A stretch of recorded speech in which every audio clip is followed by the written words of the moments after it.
সূরা ফাতর। বিসমিল্লাহির রহমানির রহিম। রহমান রহিম আল্লাহ তাআলার নামে। আলহামদুলিল্লাহি ফাতিরিস সামাওয়াতি ওয়াল আরদি জাইলিল মালাইকাতি রুসুলান উলি আজনিহাতিন মাসনা ওয়া সুলাসা ওয়া রুবা'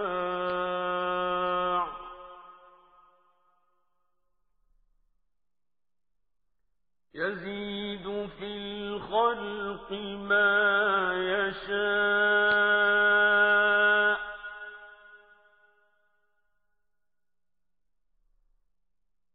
إن الله على كل شيء قدير.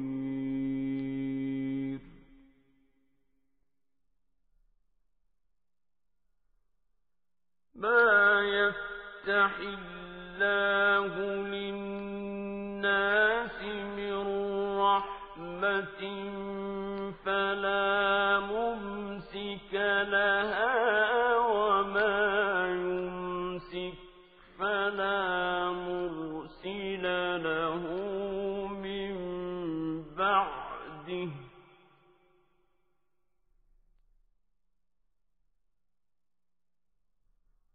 وهو العزيز الحكيم.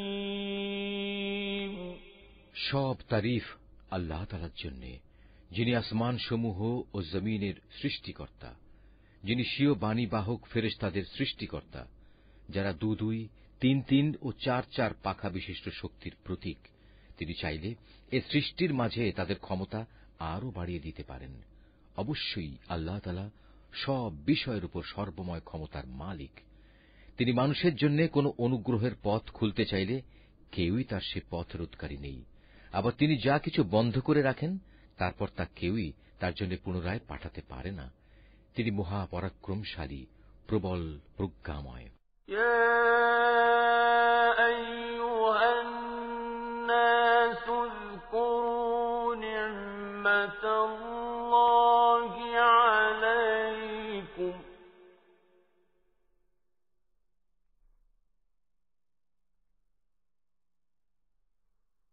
هل من خالق غير الله يرزقكم من السماء والأرض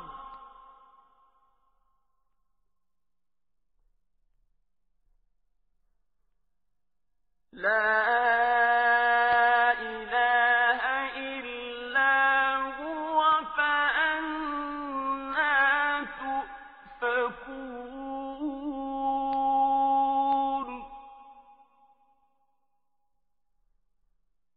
وَإِن يُكَذِّبُوكَ فَقَدْ كُذِّبَتْ رُسُلٌ مِّن قَبْلِكَ وَإِلَى اللَّهِ تُرْجَعُ الْأُمُورُ.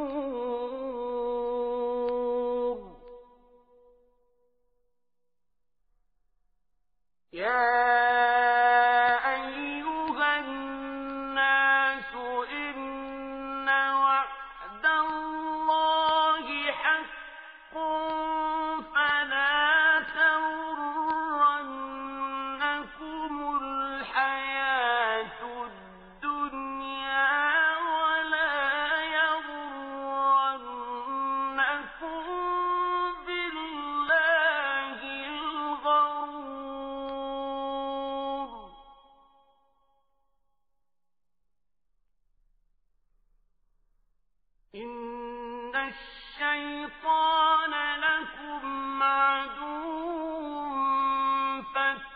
فَاتَّخِذُوهُ عَدُوًّا ۚ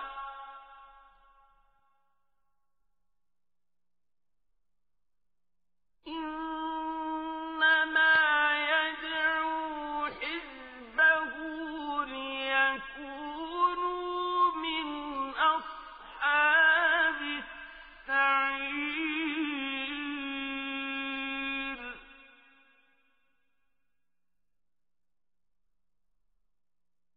الذين كفروا لهم عذاب شديد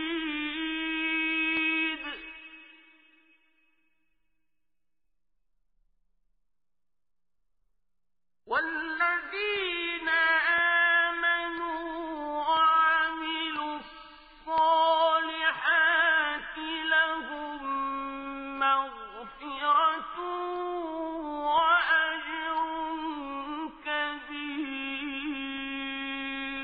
হে মানুষ, তোমরা তোমাদের উপর আল্লাহ তাআলার নিয়ামত সমূহের কথা স্মরণ করো। আল্লাহ তাআলা ছাড়া কি তোমাদের আর কোন স্রষ্টা আছে যে তোমাদের আসমান ও জমিন থেকে রিজিক সরবরাহ করে? তিনি ছাড়া তোমাদের আর কোনই মাবুদ নেই। তারপরেও তোমরা কোথায় কোথায় ঠোকর খাচ্ছ? হে নবী, যদি এরা তোমাকে মিথ্যা প্রতিপন্ন করে তাহলে উদ্বিগ্ন হয়ো না, কেননা তোমার আগেও নবীদের এভাবে মিথ্যা প্রতিপন্ন করা হয়েছিল, আর সবকিছু তো আল্লাহ তাআলার কাছেই প্রত্যাবর্তিত হবে। হে মানুষ, আখিরাত সম্পর্কিত আল্লাহ তাআলার ওয়াদা অবশ্যই সত্য। সুতরাং দুনিয়ার এ জীবন যেন তোমাদের কোনো দিনই প্রতারিত করতে না পারে। কোন প্রতারক যেন তোমাদের আল্লাহ তাআলা সম্পর্কে কখনো ধোঁকায় ফেলতে না পারে, সে বিষয়ে বিশেষ সতর্ক থাকবে। শয়তান হচ্ছে তোমাদের শত্রু, অতএব তোমরা তাকে শত্রু হিসেবেই গ্রহণ করো। সে তার দলবলদের এজন্যই আহ্বান করে যেন তারা তার আনুগত্য করে জাহান্নামের বাসিন্দা হয়ে যেতে পারে। যারা আল্লাহ তাআলাকে অস্বীকার করে তাদের জন্য এক কঠিন শাস্তি রয়েছে। অপরদিকে যারা তাঁর উপর ঈমান আনে এবং ভালো কাজ করে তাদের জন্য তোমার মালিকের ক্ষমা ও মহান প্রতিদান রয়েছে।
অতঃপর সে ব্যক্তি যার খারাপ কর্মকাণ্ড তার চোখের সামনে শোভন করে রাখা হয়েছে, সে তাকে অবশ্য তাকে উত্তম কাজ হিসেবেই দেখতে পায়।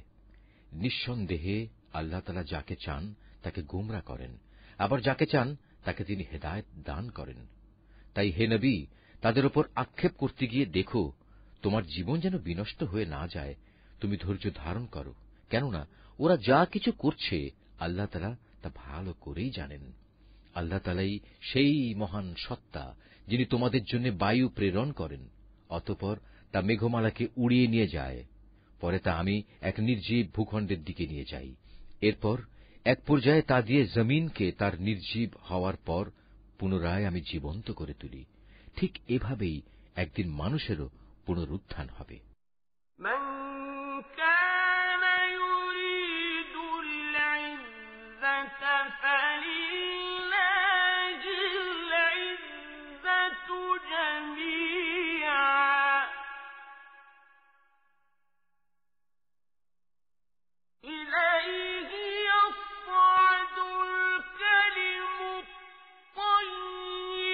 والعمل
إن ذلك على الله يسير।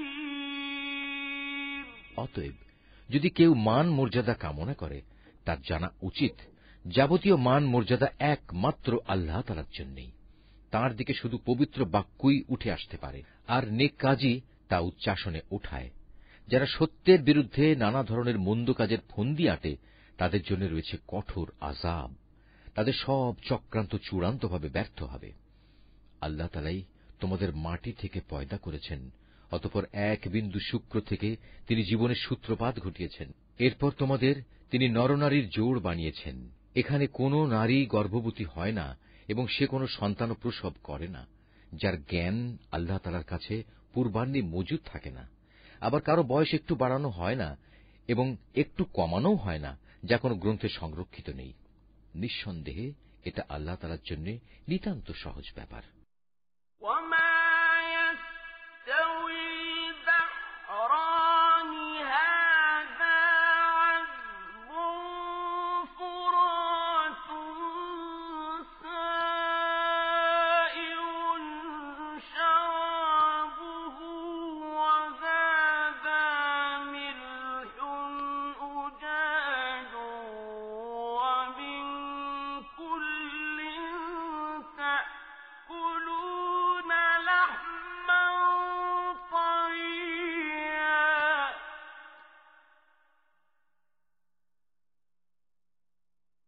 ومن كل تأكلون لحما طريا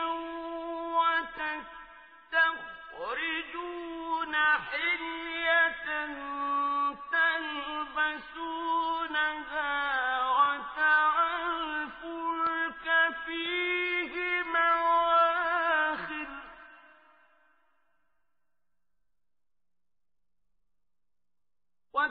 الفلك فيه مواخر لتبتغوا من فضله ولعلكم تشكرون।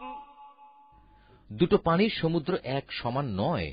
একটির পানি সুমিষ্ট ও সুপেয়, অন্যটি হচ্ছে লোনা ও বিস্বাদ। তোমরা এর প্রত্যেকটি থেকেই মাছ শিকার করে তার তাজা গোশত আহার করো এবং মুক্তার অলংকার বের করে আনো, এবং তোমরা আরো দেখতে পাও কিভাবে সেখানে জলযানসমূহ পানি চিরে চলাচল করে, যাতে করে তোমরা আল্লাহ তাআলার দেয়া রিজিক অনুসন্ধান করতে পারো এবং যাতে করে তার প্রতি তোমরা কৃতজ্ঞতা আদায় করতে পারো। يولج الليل في النهار ويولج النهار في الليل وسخر الشمس والقمر كل يجري لأجل مسمى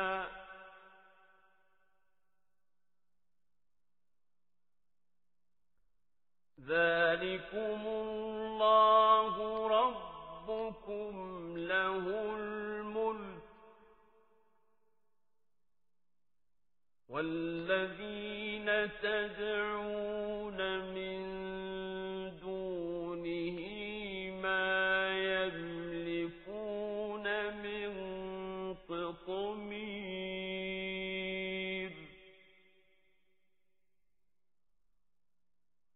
إن تدعوهم لا يسمعوا دعاءكم ولو سمعوا ما استجابوا لكم ويوم القيامة يكفرون بشرككم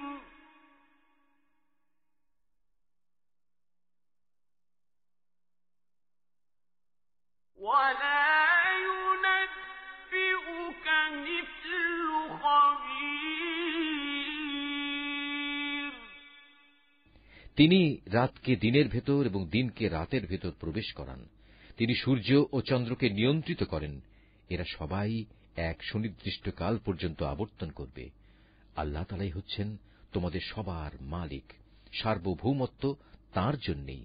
তাকে বাদ দিয়ে তোমরা অন্য যেসব মাবুদকে ডাকো, তারা তো তুচ্ছ একটি খেজুরের আটির বাইরে ঝিল্লিটির মালিকও নয়। যদি তোমরা তাদের ডাকো, প্রথমত তারা তো শুনবেই না।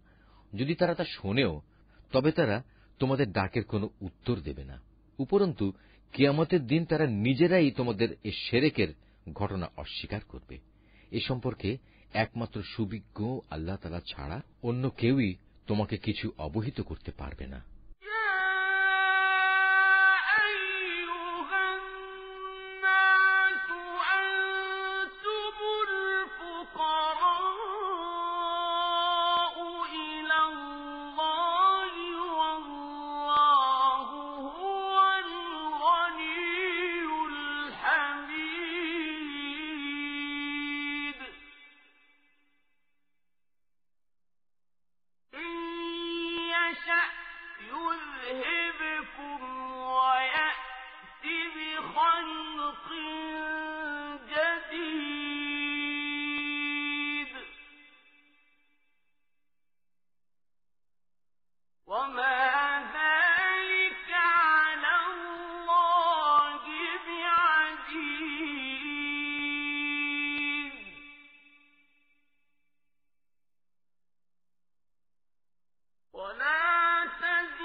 হে মানুষ, তোমরা সবাই আল্লাহ তাআলার সামনে অভাবগ্রস্ত, আর আল্লাহ তাআলা সম্পূর্ণ অভাবমুক্ত, যাবতীয় প্রশংসার মালিক।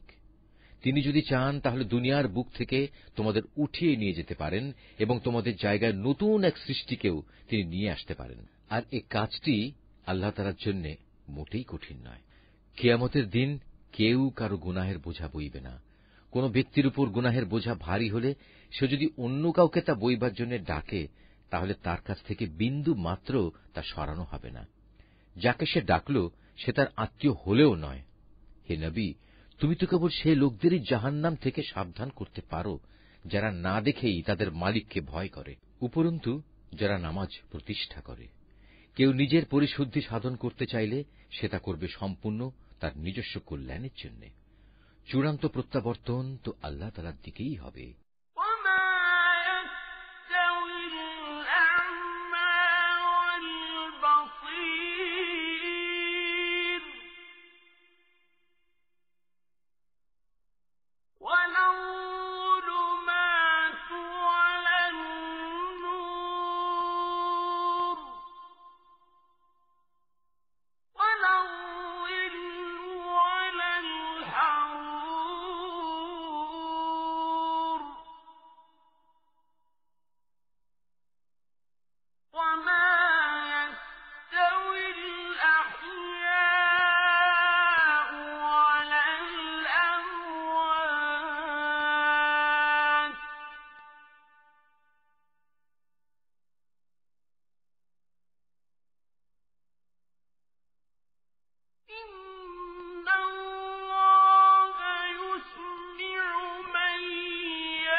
من أمة إلا خلا فيها نذير وإن يكذبوك فقد كذب الذين من قبلهم جاءتهم رسلهم بالبينات وبالزبر وبالكتاب المنير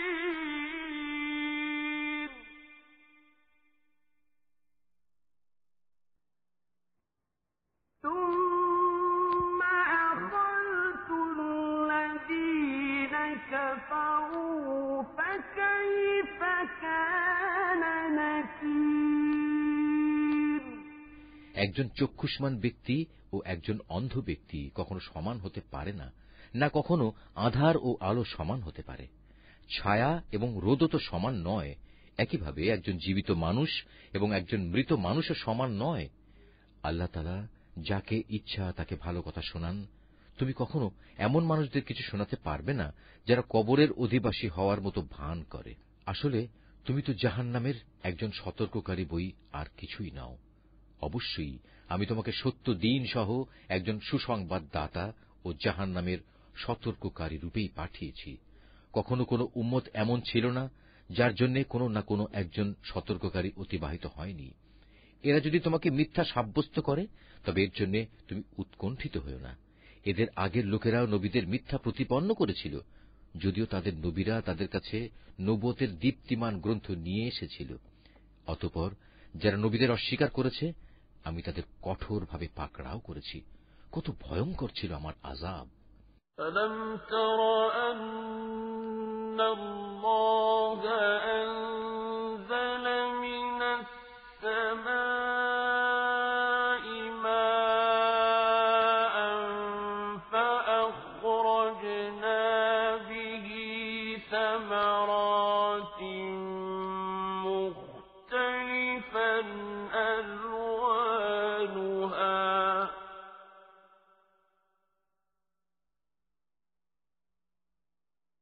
ومن الجبال جدد بيض وحمر مختلف ألوانها وغرابيب سود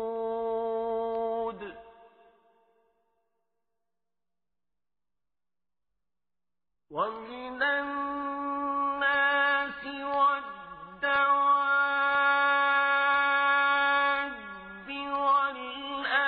والأنعام مختلف ألوانه كذلك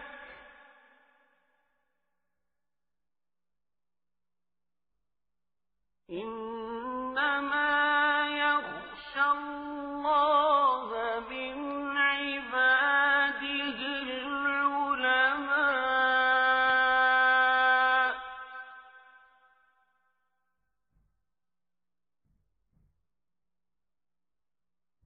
إن الله عزيز غفور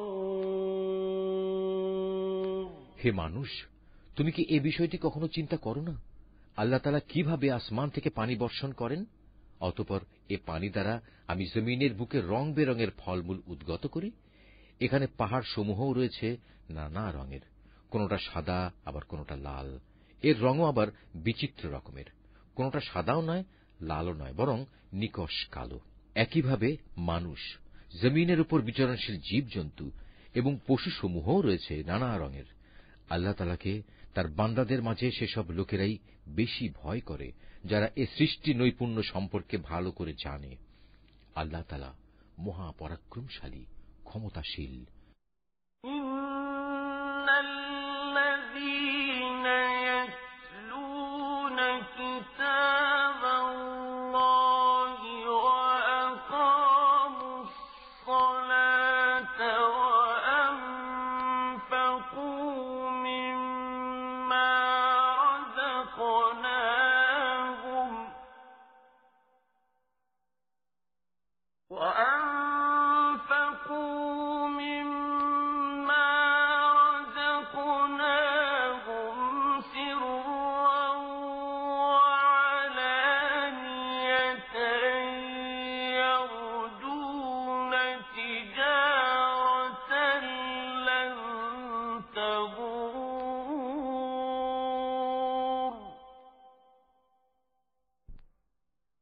ليوفيهم أجورهم ويزيدهم من فضله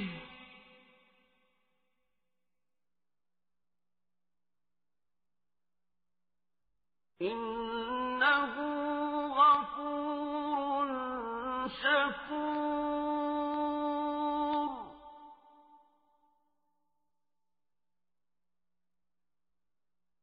والذي أوحينا إليك من الكتاب هو الحق مصدقا لما بين يديه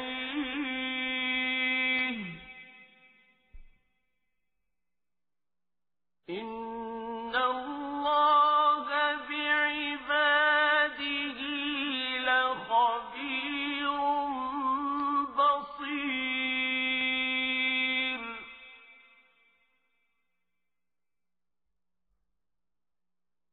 ثم أورثنا الكتاب الذين اصطفينا من عبادنا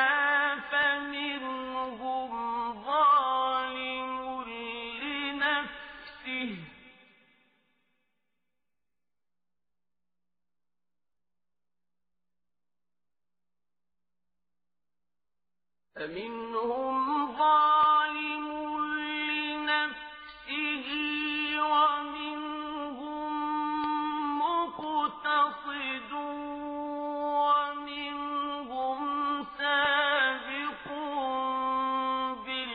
بالخيرات بإذن الله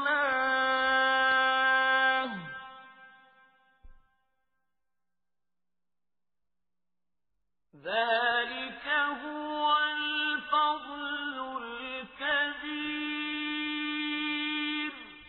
যারা আল্লাহ তাআলার কিতাব পাঠ করে, নামাজ প্রতিষ্ঠা করে, আমি তাদের যে রিজিক দিয়েছি তা থেকে যারা আমারই উদ্দেশ্যে গোপনে কিংবা প্রকাশ্যে দান করে, মূলত তারা এমন এক ব্যবসায় নিয়োজিত আছে যা কোনো দিন তাদের জন্য লোকসান বয়ে আনবে না, কেননা আল্লাহ তাআলা তাদের কাজের পুরোপুরি বিনিময় দান করবেন। নিজ অনুগ্রহে তিনি তাদের পাওনা আরও বাড়িয়ে দেবেন। অবশ্যই তিনি ক্ষমাশীল, গুণগ্রাহী। হে নবী, যে কিতাব আমি তোমার উপর ওহী করে পাঠিয়েছি তাই একমাত্র সত্য। এর আগের যেসব কিতাব রয়েছে এ কিতাব তার সমর্থনকারী। অবশ্যই আল্লাহ তাআলা তার বান্দাদের ভালো করেই জানেন এবং তাদের ভালো করেই তিনি দেখেন। অতঃপর আমি আমার বান্দাদের মাঝে তাদের সে কিতাবের উত্তরাধিকারী বানিয়েছি। আমি যাদের এই কাজের জন্য বাছাই করে নিয়েছি, তারপর তাদের কিছু লোক নিজেই নিজের উপর জালেম হয়ে বসল। তাদের মধ্যে কিছু মধ্যমপন্থীও ছিল, তাদের মাঝে আবার এমন কিছু লোক ছিল যারা আল্লাহর মেহেরবানিতে নেক কাজে ছিল অগ্রগামী। আসলে এটাই হচ্ছে আল্লাহর সবচেয়ে বড় অনুগ্রহ। জান্নাতু আদনিন ইয়াদখুলুনহা ইউহাল্লাউনা ফিহা মিন আসাওির মিন যাহাবিন ওয়া লু'লুআ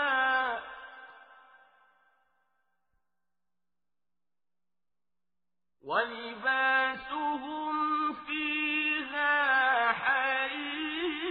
حرير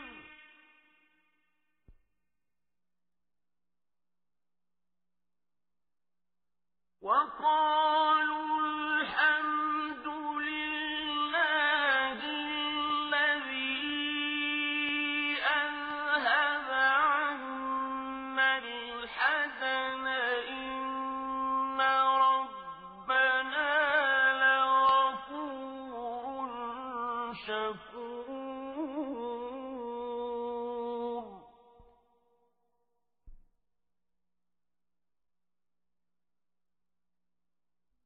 الذي أحلنا دار المقامة من فضله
وهم يصطرخون فيها ربنا أخرجنا نعمل صالحا غير الذي كنا نعمل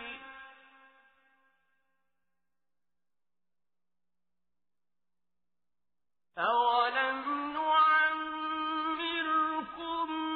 ما يتذكر فيه من تذكر وجاءكم النذير فذوقوا فما للظالمين من نصير সেদিন তারা এক চিরস্থায়ী জান্নাতে প্রবেশ করবে, যেখানে তাদের সোনায় বাঁধানো ও মুক্তাখচিত কাঁকন পরানো হবে। সেখানে তাদের পোশাক হবে রেশমের। সেদিন তারা বলবে, আল্লাহর শুকর, তিনি আমাদের কাছ থেকে যাবতীয় দুঃখ কষ্ট দূরীভূত করে দিয়েছেন।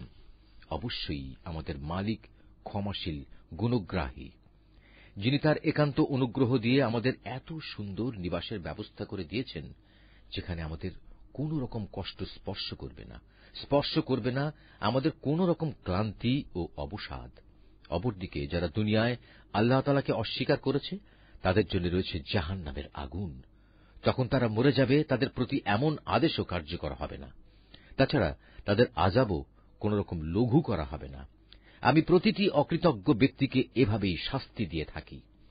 আযাবের কষ্টে তারা সেখানে আর্তনাদ করে বলবে, হে আমাদের মালিক, তুমি আজ আমাদের এই আযাব থেকে বের করে দাও। আমরা ভালো কাজ করব, আগে যা কিছু করতাম তা আর করব না। আল্লাহ তাআলা বলবেন, আমি কি তোমাদের দুনিয়ায় এক দীর্ঘ জীবন দান করিনি? সাবধান হতে চাইলে কেউ কি সাবধান হতে পারত না? তাছাড়া তোমাদের কাছে তো সতর্ককারী নবীও এসেছিল। সুতরাং এখন তোমরা আযাবের মজা উপভোগ করো। মূলত জালেমদের সেখানে কোনই সাহায্যকারী নেই।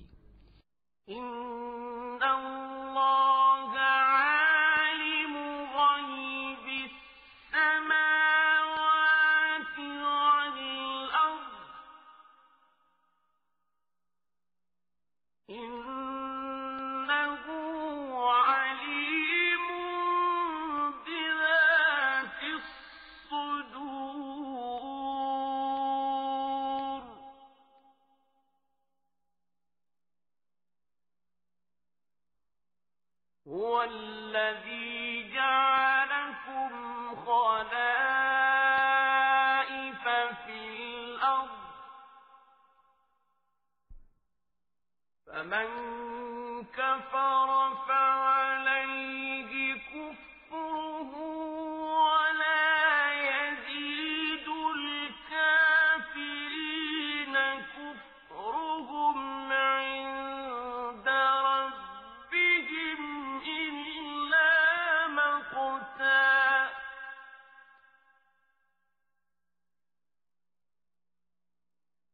ولا يزيد الكافرين كفرهم عند ربهم إلا مقتا ولا يزيد الكافرين كفرهم إلا خسارا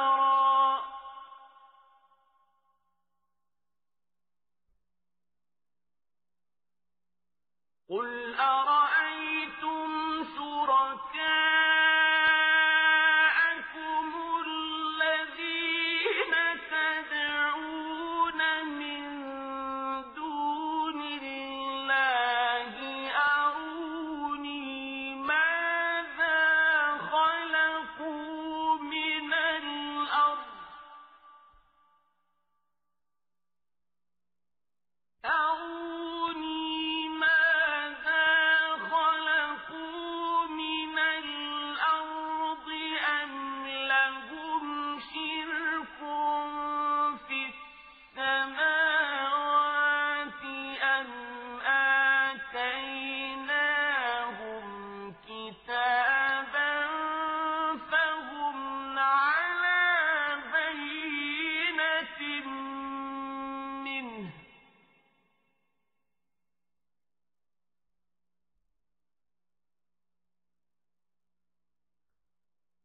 بل إن يعد الظالمون بعضهم بعضا إلا غرورا নিঃসন্দেহে আল্লাহ তাআলা আসমানসমূহ ও জমিনের যাবতীয় দেখা অদেখা বিষয় সম্পর্কে সম্যক অবগত রয়েছেন।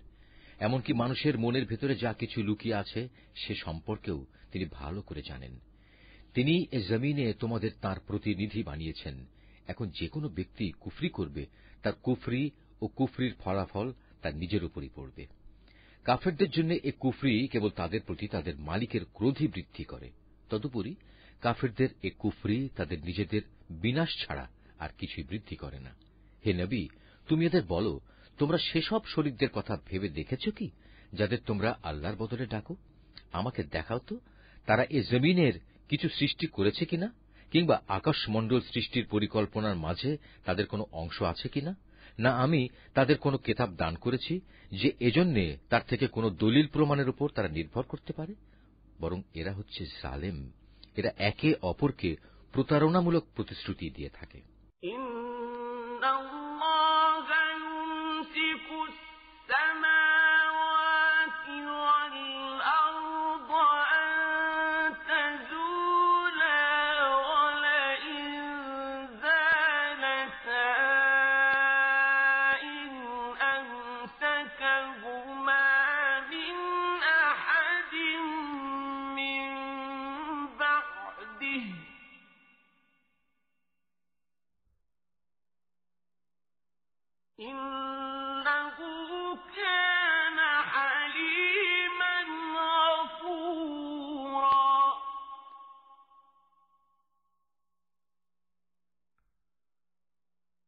وَأَقْسَمُوا بِاللَّهِ جَهْدَ أَيْمَانِهِمْ لَئِن جَاءَهُمْ نَذِيرٌ لَّيَكُونُنَّ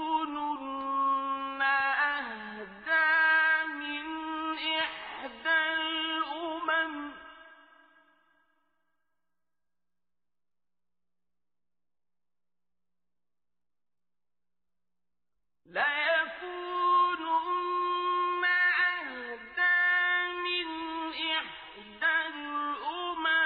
فلما جاءهم نذير ما زادهم إلا نفورا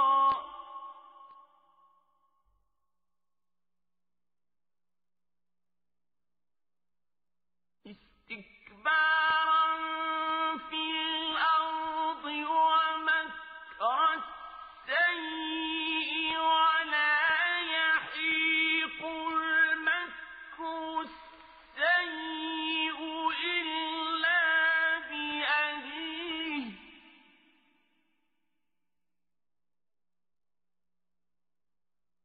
فهل ينظرون إلا سنة الأولين فلن تجد لسنة الله تبديلا ولن تجد لسنة الله تحويلا বস্তুত আল্লাহ তাআলাই আসমান সমূহ ও জমিনকে স্থির করে ধরে রেখেছেন, যাতে করে ওরা স্বীয় কক্ষপথ থেকে বিচ্যুত না হতে পারে।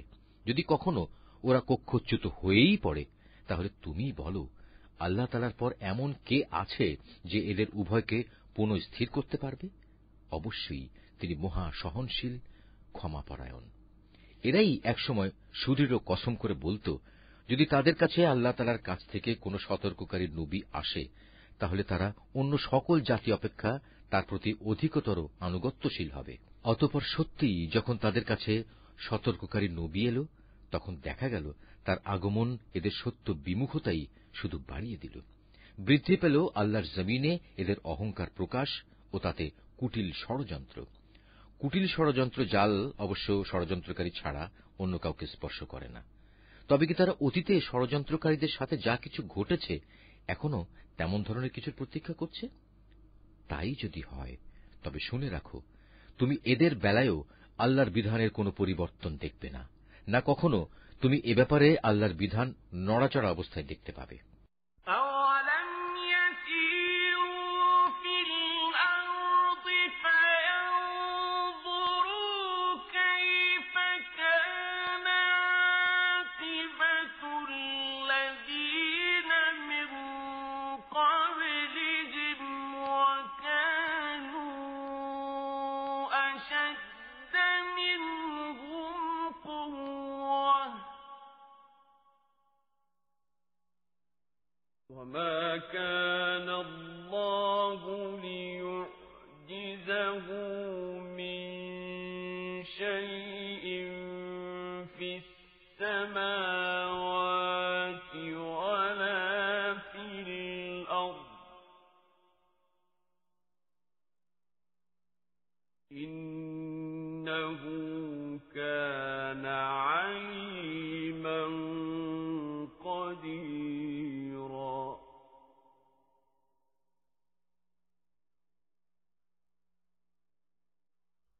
وَلَوْ يُؤَاخِذُ اللَّهُ النَّاسَ بِمَا كَسَبُوا مَا تَرَكَ عَلَى ظَهْرِهَا مِن دَابَّةٍ وَلَٰكِن يُؤَخِّرُهُمْ إِلَىٰ أَجَلٍ مُّسَمًّى فَإِذَا جَاءَ أَجَلُهُمْ فَإِنَّ اللَّهَ كَانَ بِعِبَادِهِ بَصِيرًا তারা কি জমিনে পরিভ্রমণ করেনি? তারা কি তাদের আগের বিদ্রোহী লোকদের পরিণাম দেখেনি? তা কেমন ভয়াবহ ছিল! অথচ তারা এদের তুলনায় ছিল অনেক বলশালী। কিন্তু আল্লাহর সিদ্ধান্ত যখন এল, তখন আসমান সমূহ ও জমিনের কোনো কিছুই তাকে ব্যর্থ করে দিতে পারল না। অবশ্যই তিনি সর্বজ্ঞ, সর্বশক্তিমান। আল্লাহ তাআলা মানুষকে তার বিদ্রোহমূলক আচরণের জন্য পাকড়াও করতে চাইলে ভূপৃষ্ঠের কোন একটি জীব জন্তুকেও তিনি রেহাই দিতেন না, কিন্তু তিনি তাদের একটি সুনির্দিষ্ট সময় পর্যন্ত অবকাশ দিয়ে থাকেন। অতঃপর একদিন যখন তাদের নির্দিষ্ট সময় আসবে, তখন তিনি তাদের পাকড়াও করবেন। আল্লাহ তাআলা অবশ্যই তার বান্দাদের যাবতীয় কার্যকলাপ পর্যবেক্ষণ করেন।